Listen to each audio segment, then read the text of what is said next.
작가님, 이렇게 진심으로 우리를 덮칠 거예요.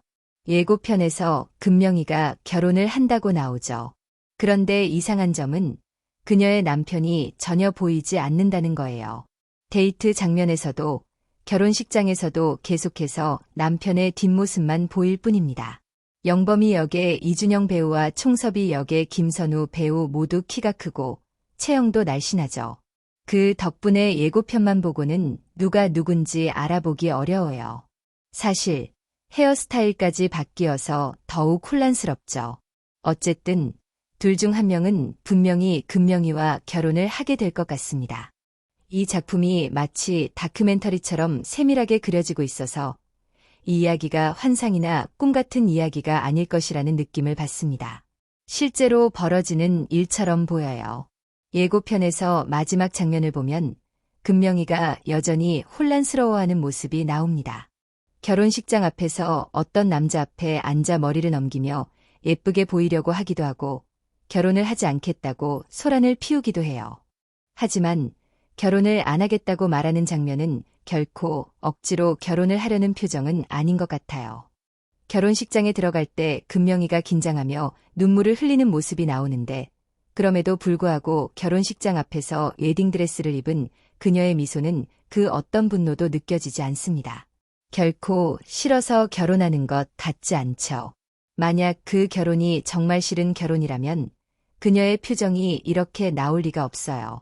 특히 예전에 시어머니와의 관계를 생각하면 그런 표정은 있을 수 없는 일입니다. 얼마나 마음이 무겁겠어요. 그렇게 결혼을 해야만 하는 상황에서. 그런데 그와 동시에 영범이가 정장을 입고 웃으며 차 문을 열려고 하는 모습이 등장하는데 저는 그 장면이 단순한 장면이 아니라고 생각합니다. 그건 바로 낚시라고 할 수 있어요. 신랑은 확실히 충섭일 거라고 생각해요. 우리의 첫 만남을 되돌아보면 정말 형편없었죠.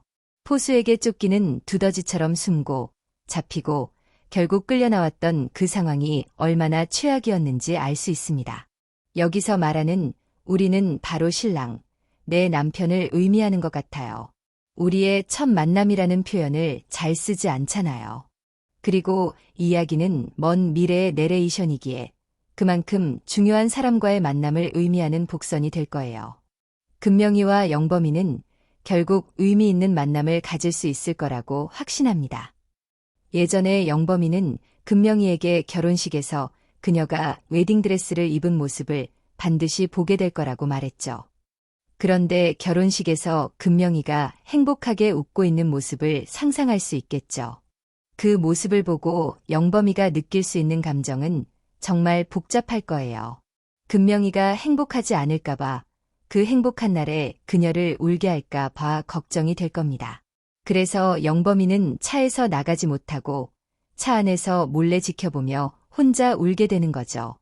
결국 금명이는 결혼해서 다른 사람과 살아가고 영범이는 그 행복한 날을 자기 눈앞에서 지켜보는 인물이 되어버립니다. 어쩌면 영범이도 그 행복한 날의 주인공이 될 수 있었을 거예요. 그러나 결국 그가 선택한 것은 불행한 삶이었죠. 그는 자신이 살아야 할 인생을 엄마의 뜻에 따라 살았고 평생 그에 대한 원망을 품고 살게 될 겁니다. 자신이 선택한 삶을 후회하며 살아갈 수밖에 없죠. 결국 영범이가 결혼식장에 갔지만 그곳에서 용기 없이 차에 숨어서 금명이의 결혼식을 지켜보는 모습을 보면 우리는 더 이상 그런 실수를 반복하지 않길 바라는 마음이 생깁니다. 인생에서 1순위는 하나뿐이에요. 모든 일에는 우선순위가 있지만 가장 중요한 것은 결국 자신이 선택한 길이라는 사실을 잊지 말아야 합니다. 금명이가 아니라 사실 영범이가 진정으로 마주해야 할 사람은 바로 자신이었어요. 그리고 그는 결국 그 결혼식장에서 자신의 인생을 제대로 살아가지 못한 채 계속해서 마마보이로 살아갈 수밖에 없었습니다. 저는 이 이야기를 통해 우리가 서로에게 어떤 선택을 해야 하는지를 다시 한번 깨닫게 되었습니다. 여러분도 결코 자신의 선택을 미루지 마세요.